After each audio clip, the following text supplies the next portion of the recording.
The morning sun was just starting to warm up the streets of downtown when David finished his usual 5-mile run. Sweat dripped down his face as he slowed to a walk, checking his fitness watch. Not bad for a Tuesday morning. He had about an hour before his first video conference call with clients from California, which gave him just enough time to grab a quick shower and maybe pick up that laptop he'd been researching for weeks. David worked from home as a software consultant, and his old laptop was finally showing its age. The screen flickered sometimes, and it took forever to load the complex programs he needed for his work. He'd spent hours reading reviews online, comparing specs and watching YouTube videos about the best laptops for professionals like himself. He knew exactly what he wanted, and more importantly, he had saved up enough money to buy it without breaking the bank. As he walked down Main Street, still in his running gear, gray sweatshirt with the hood up, black running shorts, and worn sneakers, he passed several shops that were just opening for the day. The coffee shop was already busy with the morning rush, and he could smell fresh pastries from the bakery next door. But his destination was Henderson's Electronics, a store that had been in business for over 30 years and had a reputation for carrying high-end equipment. David had driven past this store hundreds of times, but had never actually been inside. Today felt like the right day to finally check it out. He'd read their website, looked at their inventory online, and even called yesterday to make sure they had the specific laptop model he wanted in stock. The person who answered the phone had confirmed they had 3 units available and said he was welcome to come in any time to take a look. The store looked impressive from the outside, with large windows displaying the latest smartphones, tablets, and computers. A sign in the window advertised their expertise in helping professionals find the right technology for their needs. Perfect, David thought. This was exactly what he was looking for. A place where he could get some expert advice and see the laptop in person before making such a big purchase. He pushed open the heavy glass door, and a small bell chimed to announce his arrival. The store was bigger inside than it looked from the street, with neat rows of displays showing everything from basic phones to expensive gaming computers. The floors were polished and everything was organized perfectly. Classical music played softly in the background, giving the whole place a sophisticated atmosphere. David pulled down his hood and looked around, trying to get his bearings. He could see several other customers browsing quietly, and he noticed a few employees helping people at different sections of the store. The laptop section was toward the back, exactly where he expected it to be. He started walking in that direction, already excited about finally getting his hands on the machine he'd been dreaming about for months. Behind the main counter, Robert Henderson was reviewing the morning sales reports on his tablet. At 52 years old, he'd been running this store for almost 15 years, ever since his father had decided to retire and pass the business down to him. Robert took pride in maintaining the store's reputation for quality and customer service, though his definition of good customer service sometimes depended on who was walking through his doors. When the door chimed, Robert looked up automatically to see who had entered his store. He saw a young black man in athletic wear, hood up, looking around like he was sizing up the place. Robert's expression immediately shifted. He'd seen this before, or at least he thought he had. Young guys who came in looking like they didn't belong, probably just browsing with no intention to buy anything, maybe even looking for trouble. Robert set down his tablet and started walking slowly toward the laptop section, keeping his distance but watching carefully. He noticed the man was heading straight for the most expensive computers in the store. Typical, Robert thought to himself, always going for the high-end stuff they can't afford. David reached the laptop display and felt a surge of excitement. There it was, the exact model he'd been researching, a sleek silver machine with the perfect balance of power and portability. He'd watched at least 10 different video reviews of this laptop, and every reviewer had said the same thing. It was worth every penny for serious professionals. The price tag confirmed what he already knew. It wasn't cheap, but it was exactly what he needed for his growing business. He bent down to get a closer look at the screen, reading the specifications that were printed on a small card next to the display model. The processor was even faster than his current desktop computer, and it had enough memory to handle multiple complex projects at the same time. This laptop would easily last him several years, and probably pay for itself within a few months through increased productivity. As David examined the laptop more closely, he became aware that someone was watching him. He looked up and saw a middle-aged white man in a button-down shirt and tie standing about 10 feet away, arms crossed, staring directly at him. The man's expression wasn't friendly or welcoming like David would expect from a store employee. Instead, he looked suspicious, maybe even annoyed. David smiled and nodded politely, the way he always did when making eye contact with strangers. He'd been raised to be respectful and courteous, especially in business situations. But the man didn't smile back. Instead, he took a few steps closer, his eyes never leaving David's face. The atmosphere in the store suddenly felt different. What had started as an exciting shopping trip was beginning to feel uncomfortable. David tried to shake off the feeling and focus on the laptop, but he could sense the man's continued presence nearby, watching his every move. Other customers continued browsing peacefully in different parts of the store, oblivious to the tension that was building in the laptop section. David wondered if he was imagining things or if something was genuinely wrong. He'd experienced uncomfortable situations before, but usually not in professional settings like this. He decided to give the benefit of the doubt and continue shopping, hoping that maybe he was just being oversensitive. Little did David know that this seemingly innocent shopping trip was about to become something much more significant, something that would affect not just his morning, but his entire community in ways he never could have imagined. Robert Henderson moved closer, his footsteps deliberate and loud on the polished floor. David could feel the man's presence but tried to stay focused on the laptop display. He was reading about the graphics capabilities when he heard a throat clearing behind him. "Excuse me," Robert said, his voice carrying an edge that immediately put David on alert. "Can I help you with something?" David straightened up and turned around with a smile. "Yes, actually. I called yesterday about this laptop model. I'm interested in purchasing one for my business." Robert's eyes narrowed slightly as he looked David up and down, taking in the sweatshirt, shorts, and running shoes. "Your business?" he repeated, as if the words didn't quite make sense coming from someone dressed like David. "That's right," David replied, maintaining his friendly tone, despite feeling increasingly uncomfortable. "I'm a software consultant, and I need something with enough power to handle multiple development environments." Instead of the enthusiastic response David expected from a salesperson hearing about a potential big purchase, Robert's expression became even more skeptical. "Development environments," he said slowly. "Right, and you just happened to come in here dressed like that?" David felt his stomach drop. The implication was clear, and it stung. "I was out for my morning run," he explained calmly. "I live just a few blocks away, and I thought I'd stop by since I was in the neighborhood." Robert crossed his arms and took a step closer. "Look, son, these computers aren't toys. This particular model costs over $3,000. Maybe you'd be more comfortable at Best Buy or one of those discount places down the street." The words hit David like a physical blow. He'd dealt with assumptions about his background before, but never so blatantly in a professional setting. He took a deep breath, reminding himself to stay calm and dignified. "Getting angry would only make things worse." "I understand the price," David said quietly. "I've done my research and I'm prepared to make the purchase today. Would you mind if I examine the display model more closely?" "Actually, I would mind," Robert replied sharply. "These are expensive machines and I don't want people handling them unless they're serious buyers." David felt heat rising in his cheeks, but he kept his voice steady. "I am a serious buyer. I called yesterday, spoke with someone about this exact model, and I'm here with my credit card ready to make the purchase."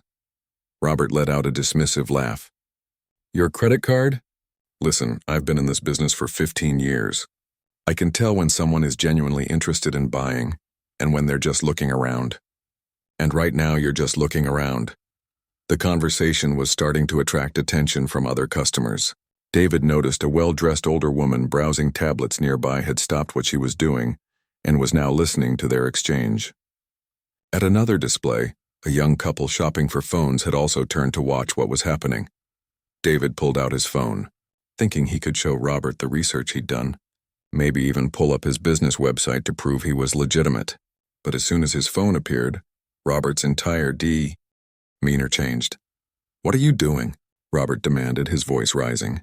"Why are you taking out your phone?" "I was just going to show you some information about my business," David explained, confused by the sudden escalation. "Put that away right now," Robert ordered. "I don't want you taking pictures of my inventory or my store layout."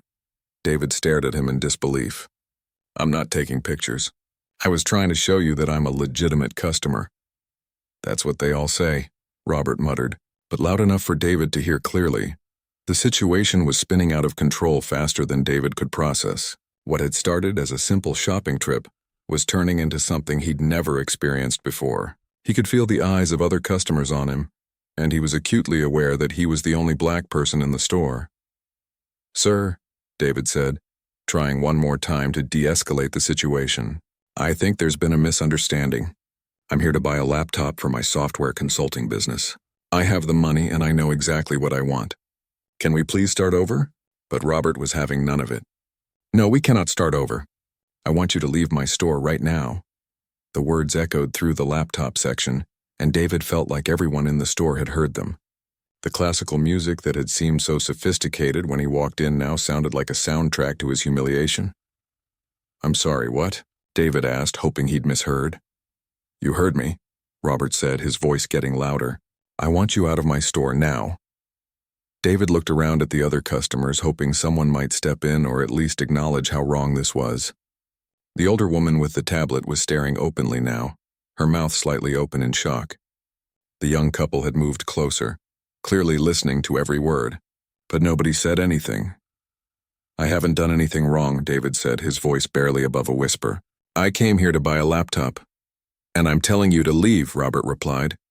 "This is my store, and I have the right to refuse service to anyone." The phrase "refuse service to anyone" hung in the air like a toxic cloud. David knew what this was really about. It wasn't about his clothes or his phone or anything he had actually done. It was about the color of his skin, plain and simple. David felt a mixture of anger, hurt, and embarrassment washing over him. Part of him wanted to stand his ground, to demand to speak to a manager or to insist on his rights as a customer. But another part of him just wanted to get out of there with whatever dignity he had left. "Fine," David said quietly, putting his phone back in his pocket. "I'll leave." As he walked toward the front of the store, he could hear Robert behind him, speaking loudly enough for everyone to hear, "And don't come back unless you're actually ready to buy something." The walk to the front door felt like it took forever. David was acutely aware of every eye in the store following him, every whispered conversation that stopped as he passed. When he reached for the door handle, his hand was shaking slightly. The bell chimed again as he pushed the door open, the same cheerful sound that had welcomed him less than 15 minutes earlier. But now it felt like it was announcing his defeat, his humiliation, his failure to be seen as anything more than a stereotype. David stepped out onto the sidewalk and took a deep breath of fresh air. The morning sun was still shining, people were still walking to work with their coffee cups, and the world was continuing exactly as it had before. But for David, something fundamental had changed. He stood there for a moment, trying to process what had just happened. He'd been discriminated against before, but never so openly, never so aggressively, and certainly never when he was simply trying to spend his own money on something he needed for his business. As he started to walk away, David wondered if he should just let it go and find another store. Maybe it wasn't worth making a big deal about. Maybe he should just chalk it up to one ignorant person and move on with his day. But as he thought about Robert's words and attitude, and as he remembered the faces of the other customers who had witnessed everything without saying a word, David began to realize that this wasn't just about him anymore. David stood on the sidewalk outside Henderson's Electronics, his mind racing as he tried to process what had just happened. The morning sun felt different on his face now, less warm and welcoming than it had during his run. He pulled out his phone to check the time and realized his hands were still trembling slightly from the encounter. He had exactly 45 minutes before his client call, which meant he needed to get home, shower, and set up his workspace. But the laptop he'd planned to buy was still sitting in that store, probably being admired by some other customer who wouldn't be judged by the color of their skin. As he started to walk toward his car, David heard the familiar chime of the store's door opening behind him.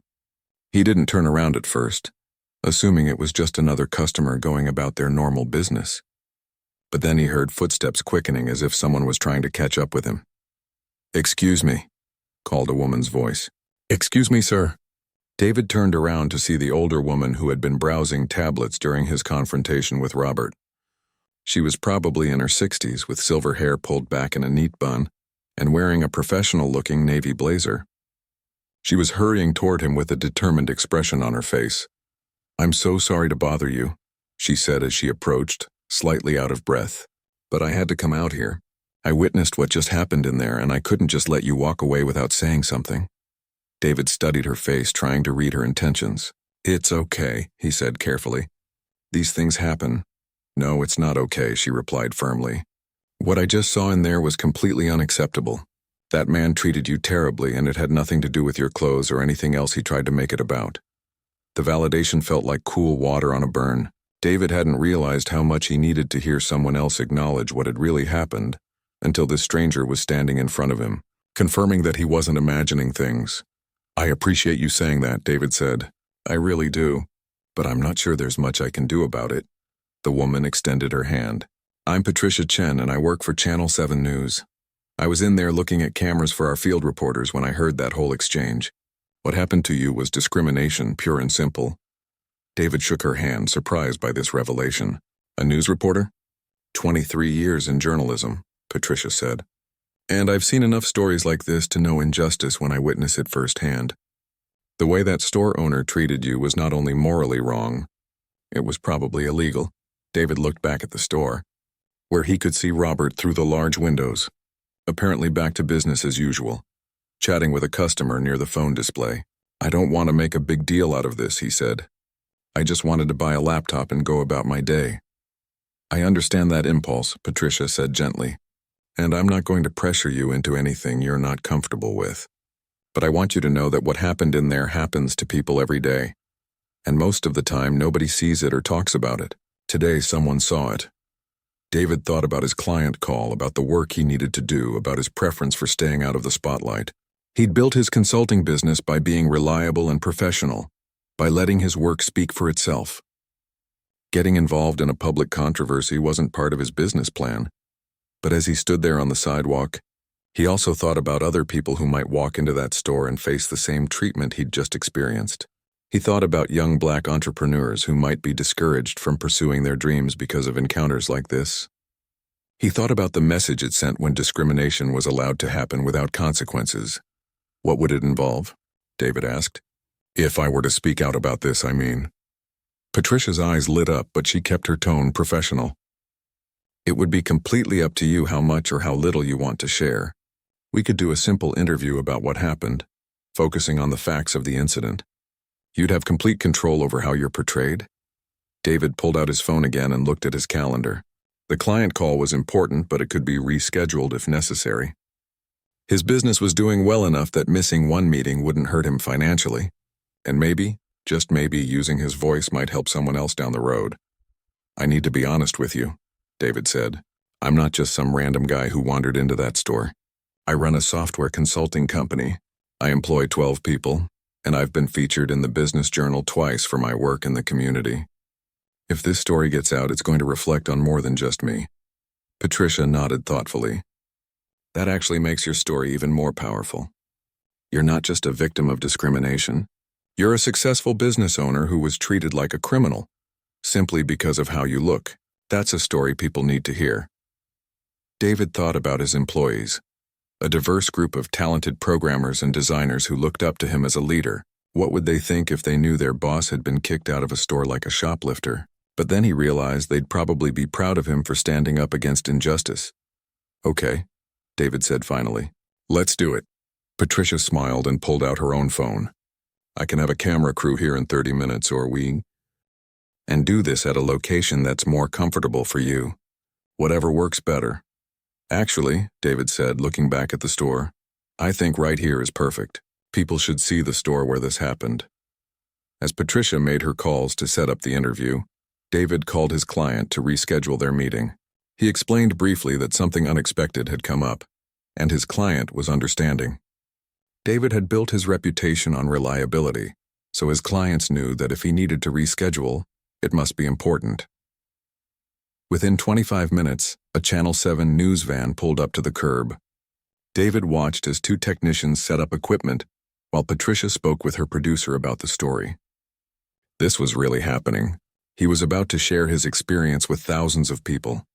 As the camera operator adjusted his equipment, David caught sight of his reflection in the store window. He still looked like he had when he'd walked into Henderson's Electronics less than an hour ago. Running clothes, slightly sweaty from his workout, completely normal for someone who'd been exercising on a Tuesday morning. The difference was that now he understood something he'd never fully grasped before. His appearance hadn't changed, but his perspective had. He'd always known that discrimination existed, but he'd never experienced it so blatantly in a professional setting. Today had opened his eyes to a reality that many people face every day. "Ready when you are," Patricia said, adjusting her blazer and checking her hair in a small mirror. David nodded, taking a deep breath. He thought about what he wanted to say, how he wanted to present himself and his story. He didn't want to come across as angry or vengeful, but he also didn't want to downplay what had happened. As the camera began rolling, David looked directly into the lens and began to tell his story. He spoke calmly and clearly about his morning run, his research into the laptop he wanted to buy, his excitement about making the purchase. He described Robert's suspicious behavior, the escalating confrontation, and the humiliating conclusion. But more than that, David talked about what this experience meant for his community, for other business owners who might face similar treatment, and for the importance of standing up against discrimination wherever it occurs. As he spoke, David noticed that people walking by were stopping to listen. Some pulled out their phones and began recording the interview themselves. Others simply stood and watched, nodding along with his words. By the time the interview was finished, a small crowd had gathered on the sidewalk outside Henderson's Electronics. David realized that his story was already beginning to spread, and there was no turning back now. By 3 o'clock that afternoon, David's phone wouldn't stop buzzing. What had started as a local news story was rapidly becoming something much bigger than he'd ever imagined. Patricia Chen's interview had aired during the noon broadcast, but it was the social media posts that really set everything in motion. David was at home, finally having that client meeting he'd rescheduled, when his assistant texted him frantically. "Have you seen Twitter?" The message read, "Your story is everywhere." During a brief break in his video conference, David pulled up social media and felt his stomach drop. The interview clip had been shared hundreds of times already, with comments pouring in from people across the country. The hashtag Das Henderson's discrimination was trending locally, and people were sharing their own stories of similar experiences. But it wasn't just the news clip that was spreading. Someone in the crowd outside the store had filmed the entire interview on their phone and posted it to multiple platforms. That version was even more powerful than the polished news segment because it showed the real emotions, the genuine hurt in David's voice and the authentic way he'd handled such a difficult situation. David's business partner, Alex, called just as his client meeting was ending. "David, man, you need to see what's happening online. People are going crazy over this story." "I'm just seeing it now," David said, scrolling through endless comments and shares. "I had no idea it would blow up like this." "Look at your LinkedIn," Alex suggested. "The post you wrote about the experience has over 2,000 shares already." David had written a brief LinkedIn post about the morning's events, keeping it professional but honest. He'd simply stated the facts of what happened and used it as an opportunity to talk about the challenges that many business owners face due to unconscious bias. He'd expected maybe a few dozen likes from his professional network, not a viral phenomenon. The comments on his post were overwhelmingly supportive, but they also revealed something David hadn't fully expected. Other successful professionals were sharing their own stories of discrimination, creating a thread of experiences that painted a picture of systemic issues far beyond one store owner's bad behavior. A notification popped up on his phone. Someone had tagged him in a post from the mayor's office. David clicked on it and found a statement condemning discrimination in local businesses and praising David for his courage in speaking out. The mayor was calling for a review of the city's business licensing policies to ensure all establishments were treating customers fairly. David's phone rang again. This time it was his mother calling from across town. "Baby, I just saw you on the news," she said, her voice a mixture of pride and concern. "Are you okay?" "I'm fine, Mom," David assured her. "It was just something I felt I needed to do." "I'm proud of you for standing up for yourself," she said. "Your father would have been proud, too." That comment hit David harder than all the social media attention combined. His father had passed away 3 years earlier, but he'd been a civil rights activist in his younger days. David had grown up hearing stories about peaceful protests and the importance of standing up for what's right, even when it's uncomfortable. Meanwhile, across town at Henderson's Electronics, Robert was experiencing the other side of viral fame. His store's phone had been ringing non-stop since the news story aired, but not with customers wanting to buy anything. Instead, he was getting calls from angry community members demanding to know how he could treat a customer so poorly. Robert's first instinct had been to defend himself. He'd posted on the store's social media account, claiming that David had been acting suspiciously and that he'd simply been protecting his inventory. But that post had backfired spectacularly, generating even more outrage and making him look worse than before.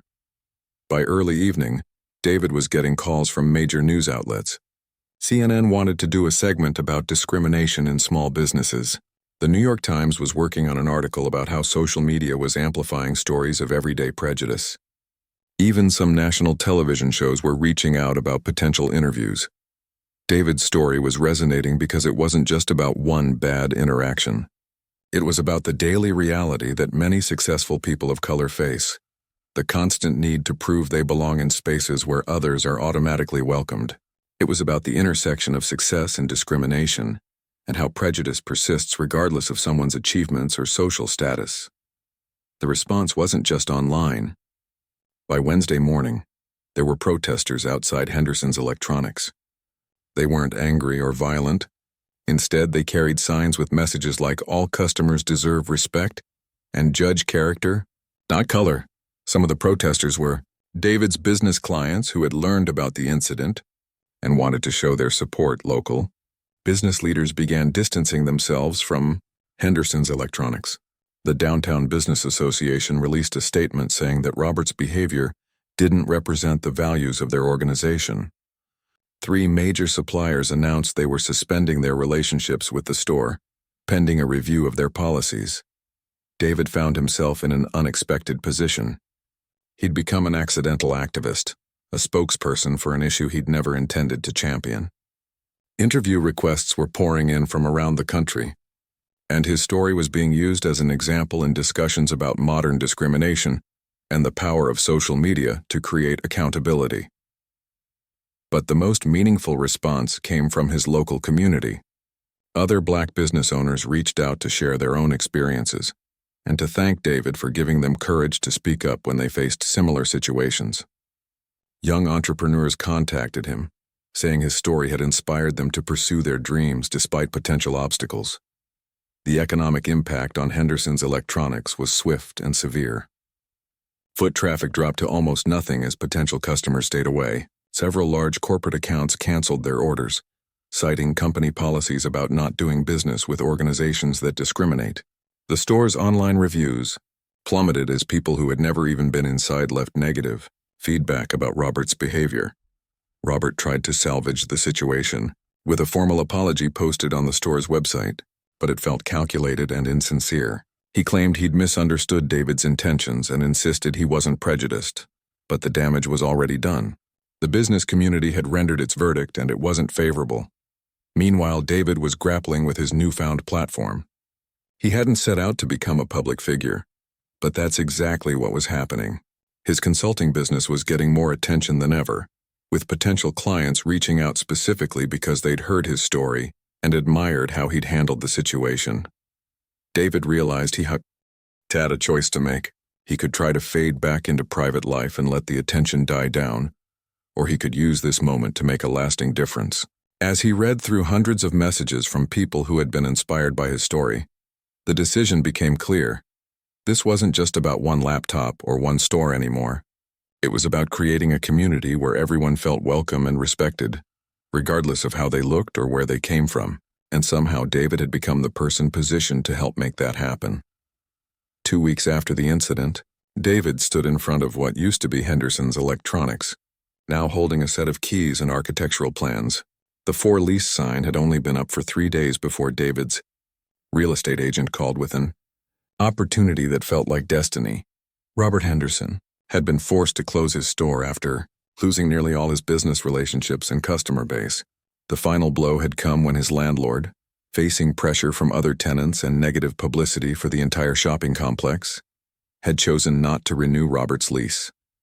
The space that had once refused to serve David was now going to become something entirely different under his leadership.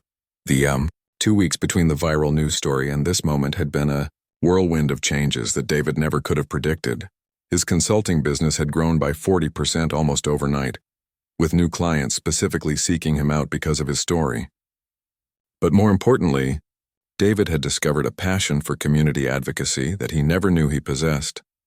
The idea for the Community Technology Center had come from the hundreds of messages David received after his story went viral. Many were from young people, especially students of color, who talked about feeling intimidated by technology stores or lacking access to quality computer training. Parents wrote about wanting their children to learn programming and digital skills, but not knowing where to find affordable, welcoming instruction. David's business partner, Alex, had been skeptical at first. "We're software consultants," he'd said. "What do we know about running a community center?" But David had a vision that went beyond just their current business model. "We know technology and we know how to teach people to use it," he'd replied. "And we know what it feels like to be excluded from spaces where we should be welcomed." The transformation of the space had taken every bit of those 2 weeks.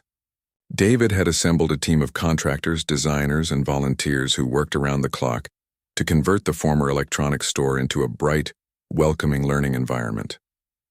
Where expensive laptops had once been locked behind glass cases, there were now open workstations with computers available for anyone to use. The walls that had once displayed the latest gadgets now featured inspirational quotes about technology, education, and opportunity. Local artists from the community had contributed murals that celebrated diversity and innovation. The classical music that had played during David's humiliating experience was replaced with a collaborative playlist created by future students and community members. But the most meaningful change was philosophical rather than physical. Where Henderson's electronics had been exclusive and intimidating, the new Tech Connect Community Center was designed to be the opposite. The motto painted above the entrance read, "Everyone belongs here." David had structured the center as a nonprofit, with funding coming from his consulting business, donations from supporters of his story, and grants from organizations that supported digital equity initiatives.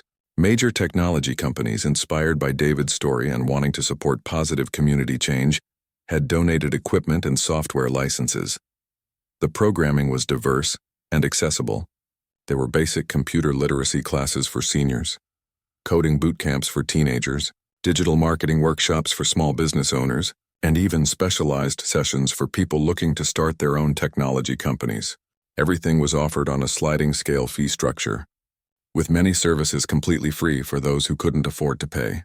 Patricia Chen, the reporter who had first amplified David's story, was there for the grand opening. She'd followed the entire journey from discrimination to transformation, and she was amazed by how quickly things had changed. "When I first saw you outside that store," she told David as they watched families exploring the new center, "I knew you had been treated unfairly, but I never imagined it would lead to something like this." David smiled as he watched a grandmother getting her first lesson in video calling so she could stay in touch with distant relatives. "Neither did I," he admitted. "But sometimes the worst moments in our lives create opportunities for the best changes." The grand opening celebration was attended by hundreds of people from across the community. The mayor was there, along with city council members, local business leaders, and dozens of families excited about the new educational opportunities. But the most meaningful attendees were the people who had supported David through social media, many of whom were meeting him in person for the first time. Among the crowd was a group of young Black entrepreneurs who had reached out to David after his story went viral. They had formed an informal support network, meeting regularly to share resources and encouragement. The tech center would now serve as their official meeting space. "This is exactly what our community needed," said one of the entrepreneurs, a young woman who was launching a mobile app development company. "A place where we can learn, connect, and build our dreams without having to worry about whether we're welcome." The irony wasn't lost on anyone that Robert Henderson's discrimination had ultimately led to something far better for the community than his electronics store had ever provided. His attempt to exclude one person had resulted in a space designed to include everyone. Robert himself had largely disappeared from public view after closing his store. David had heard through mutual acquaintances that Robert was considering moving to a different state to start over. David felt no satisfaction in Robert's downfall. Instead, he hoped that Robert might eventually learn from what had happened and become a better person because of it. As the celebration continued into the evening, David found himself reflecting on how much his life had changed in just 2 weeks. He'd gone from being a quietly successful consultant to becoming a community leader and advocate.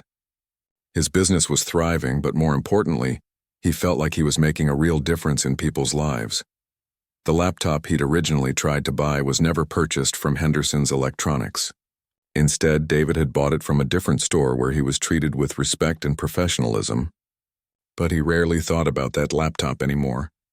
It seemed trivial compared to everything that had grown out of that morning's experience. The Tech Connect Community Center officially opened its doors for classes the following Monday. The response was overwhelming, with more people signing up for programs than David had anticipated. Within a month, they had to expand their hours and add evening and weekend sessions to accommodate demand. 6 months later, the center had served over 500 community members and had become a model for similar programs in other cities. David was regularly invited to speak at conferences about digital equity and community development.